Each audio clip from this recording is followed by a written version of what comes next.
Assalamu alaikum wa rahmatullahi wa barakatuh. Bismillah ar-Rahman ar-Rahim. Alhamdulillah Rabbil Alameen. Wassalatu wassalamu ala Muhammadin wa ala alihi wa sahbihi wa sallam. My brothers and sisters, we're talking about Prophet Muhammad sallallahu alayhi wa sallam and his life, and we're talking about his last sermon. This is lesson number 10. He said, you know that every Muslim is the brother of another Muslim. You are all equal.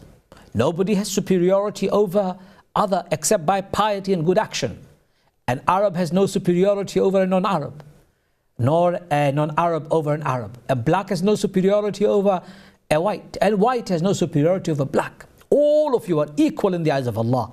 The only one who's superior is by the piety they have and the good actions that they have, and that's in the eyes of Allah only. Wow! I say that's a wow statement. You know why? He eliminated racism, prejudice, inequality, bigotry in one statement. One statement. Nationalism, racism, bigotry, everything gone. From this day on, Rasulullah said, you are all but one brotherhood and sisterhood. You're all from the same ancestor, Adam and Eve, Adam and Hawa. Subhanallah.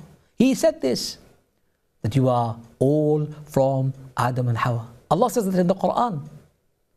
So just because you are an Arab, just because you are an Asian, just because you are an African, it doesn't make you any better. Racism is haram in Islam, and we know this. Racism stinks, actually. Racism is rotten. People who are racist have small brain. That's what I say. Some of us grew up in a very bad environment with racism rampant around us. And it was very tough, I can tell you. Brothers and sisters, we cannot tolerate racism under any circumstances. And Islam destroyed racism, dealt a huge and severe blow on anyone who was racist, based on color, language, or ethnicity of people. Brothers and sisters, we're all part of the same brotherhood. Just because you are white and I am black, it doesn't make you better. In fact, our skin color is no deeper than our skin itself. Deep down underneath the skin, we all share the same blood. It's the same color. Brothers and sisters, I want to remind you again and again. The animosity and the terrible disunity amongst the Muslim Ummah today, based on nation states and based on nationalism and ethnicity and languages and color, is completely rotten. That's what's causing the greatest weakness and fissure amongst the Muslims today.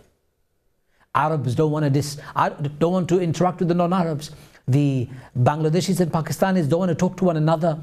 The Africans don't want to talk to the North Africans.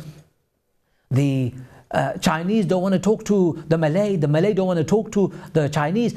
You know, brothers and sisters, this is nothing but ignorance. Ignorance, ignorance, ignorance.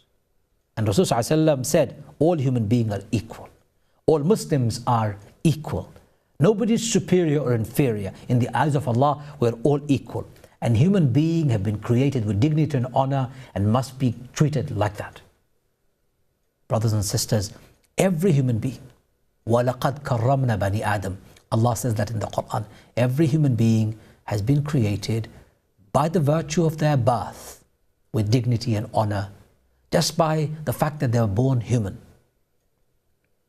And yet when I see people being treated with differences because of their color, because of their nationality, their languages, because of the ethnicity, I feel deep discontent inside me. Nobody feels good if they're discriminated.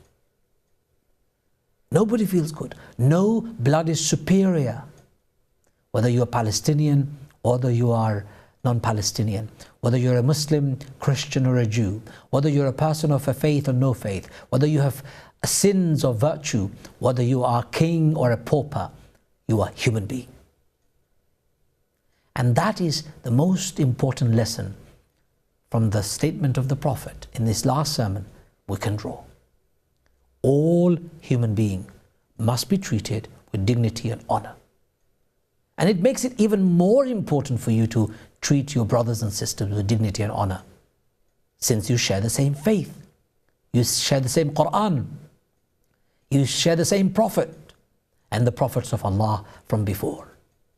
You worship same Allah, you have the same Qibla, and yet we see deep disunity amongst Muslims. Deep disunity. Muslims killing Muslims today is one of the worst examples of something that is not Islamic at all. Take the example of Muslims being killed in Syria. Muslims killing Muslims. Take the examples of the killings now in Iraq. Take the examples of the mayhem and chaos that we see prevalent in Pakistan, in Afghanistan, in Yemen, in Bangladesh, in Egypt. Muslims killing Muslims. Completely contradicting the saying of the Prophet. You know that every Muslim is a brother to another Muslim. If one part of the body is hurt, the rest of the body feels the pain and stays awake in fever and shivers. Our problem today is we've become deeply disunited based on artificial borders, artificial color, artificial languages, artificial anthems, flags, and national identities. It's a deeply sad moment. Prophet of Allah ﷺ's success came because he was able to break away all of those ignorant practices. And our success in the future will depend on how quickly we can eliminate and destroy our ignorance and our racism, nationalism, and tribalism. Allah protect you and me and everybody from the sickness of racism, nationalism, and tribalism. Thank you very much for listening. Wassalamu alaikum wa rahmatullahi wa barakatuh.